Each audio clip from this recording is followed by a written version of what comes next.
Battlezone Games presents Michael Helgens and Greg Kilberger in The Watson Files.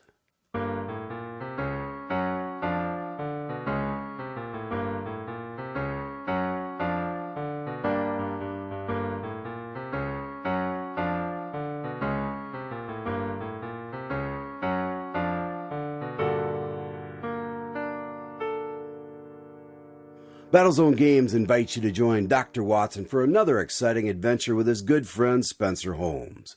With a diverse selection, Battlezone Games is sure to have what you're looking for. Check out the current inventory at battlezonegames.com. And don't miss the exciting events this month at the store, as the new 2011 Magic Core set is coming out. Be sure to visit the website for updates on the schedule. And as always, coming on Friday nights for Friday Night Magic. The store is conveniently located just off of Interstate 380 at 85 Centerpoint Road in Hiawatha. For other special game nights, check the schedule on battlezonegames.com. And now, let's join the doctor and see what story he has for us today. Come in. Good to see you, Mr. Dahlen. And you as well. Did you have a good Independence Day? Yes, I spent some time with my family and watched a wonderful fireworks display. Sounds like a good time. Certainly. So what story will you be telling us about tonight? Well, I thought since we just celebrated the beginning of our nation's independence, I would tell you about the beginning of my adventures with Holmes. Well, that sounds intriguing. Yes, although we don't go back all the way to 1776, of course. Clearly not. So, how did it all begin? Well, it all started several years back when I made an exciting find at a pawn shop across town and purchased a rare collectible. I had a friend from medical school who was into such things, and I planned to sell it to him.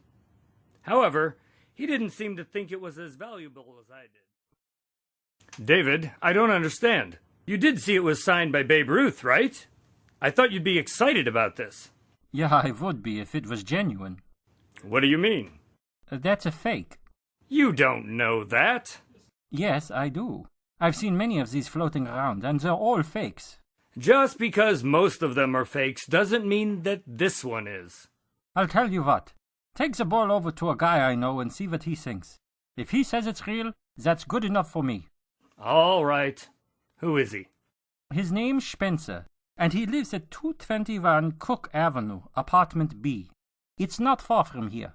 All right. I'll drop by on my way home from work tonight. But I should warn you, he can be a bit odd. Odd how? Perhaps eccentric is a better term. Okay. He's very intelligent and for the most part perfectly sane, but he's not what I would classify as normal. You know, now that I think about it, you two will probably get along just fine. Ha ha. Thanks.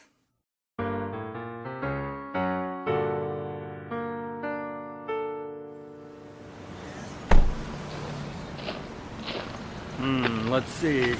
221.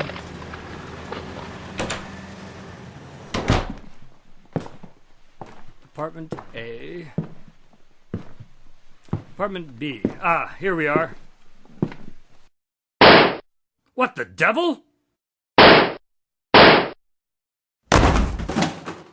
All right, hold it right there. I don't think so. Put the gun down. I'll do no such thing. You picked the wrong house, you scoundrel. I did? You mean you did? What? Wait, who were you shooting at? No one. What are you talking about? When I was in the hall, I heard gunfire. Yes, so then you should have known this was a bad place to rob. I've met some dumb criminals in my day, but this takes the cake. Rob? I'm not robbing you. Well, clearly not, since I'm prepared to defend myself. No, I mean, I didn't break in here to rob you. I see. Having cold feet, are we? No, Look, is there a Spencer that lives here? Perhaps. What business do you have with this Spencer? I was sent by a colleague of mine, Dr. David Rue. Dr. Rue? Ah, yes, I remember him. Nice guy. Is there a problem? Well, possibly. We're having a bit of a disagreement, and he thought Spencer would be able to clear it up for us. Well, I will certainly do my best. So, you are Spencer, then? At your service, but please refrain from shooting me in the process. Oh, yes, sorry. So, how much do you charge? I tell you what, I'll do it for the cost of a new door. Yes, well, that sounds reasonable. So, what seems to be the problem, Dr. Watson. Jack Watson. And how did you know I was a doctor? Well, you said you were a colleague of Dr. Rue. You're dressed a bit too well for a nurse's salary, and you have way too much enthusiasm and decisiveness to be management. So therefore, you must be a doctor too. Yes. Did you say Watson? Yes, Jack Watson. You don't by chance have family over in England, do you? As a matter of fact, my mother was from England. Why do you ask? Well, my grandfather used to have a good friend who went by the name of Watson, John Watson. Really? My grandfather's name was John. That's quite the coincidence. What did you say your last name was? Holmes. You're playing with me, right? Did David put you up to this? No, I can assure you my name is indeed Spencer Holmes. You may have heard of my grandfather, Sherlock. Yes, my grandfather was the Dr. John Watson. Well, this is a coincidence then, isn't it? Yes, I guess Mr. Disney was right. It is a small world after all. Indeed. So, what is it I can help you with? Well, I recently purchased a baseball from a pawn shop across town which purports to be signed by Babe Ruth. I see, and you want to know if the signature is authentic. Yes, that's correct. Well, may I see the ball? Yes, of course. I have it right here. It's a fake. What? How can you be so sure? You barely glanced at it. Well, it's quite obvious. It's not even a good forgery. I don't understand. Well, for one, that ball was signed by a righty. You don't know that? Yes, I do. A left-handed person, such as Mr. Ruth, would have writing that slanted the other direction. Well, not necessarily. Trust me, Doctor, it's a fake. So, you heard gunshots from the hallway, and instead of taking cover or calling the police, you broke down the door? Well, I thought someone might be in trouble. Yes, I suppose I can see how you might come to that conclusion. What were you doing anyway? Ah, well, I was just firing a few rounds to do a ballistic comparison for a case I'm working on. What type of case? Well, it appears to be a suicide, but the police asked me to verify their findings. And why are their findings in question?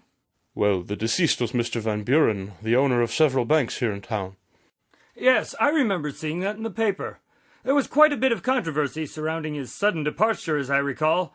Something about a pending merger?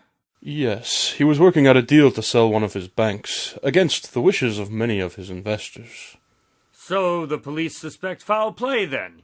Possibly. Everyone who was interviewed said that he was perfectly happy and would never have committed suicide. Well, the signs aren't always obvious. True, but it does seem unlikely. He was extremely competitive, and his death will allow the investors to win. I see your point. And yet every indication is that he shot himself. He used his own gun. His wife found him slumped in the chair in his office. Perhaps someone else took his gun and shot him. Yes, it's possible, but the bullet traveled through the roof of his mouth and out of the top of his head. Which means the gun was in his mouth, pointing up. Exactly. Why would he have allowed the person to get in that position in the first place? It does sound like suicide. I don't know what to tell you. So, I'm just double-checking that the bullets were indeed from his gun. Makes sense. All right, well, it was nice to have met you, Mr. Holmes. I'll leave you to your work, then. Yes, have a good evening. Doctor? Yes? I was thinking about heading over to the morgue to take one more look at the body. Would you like to tag along? It might be helpful to have another medical opinion.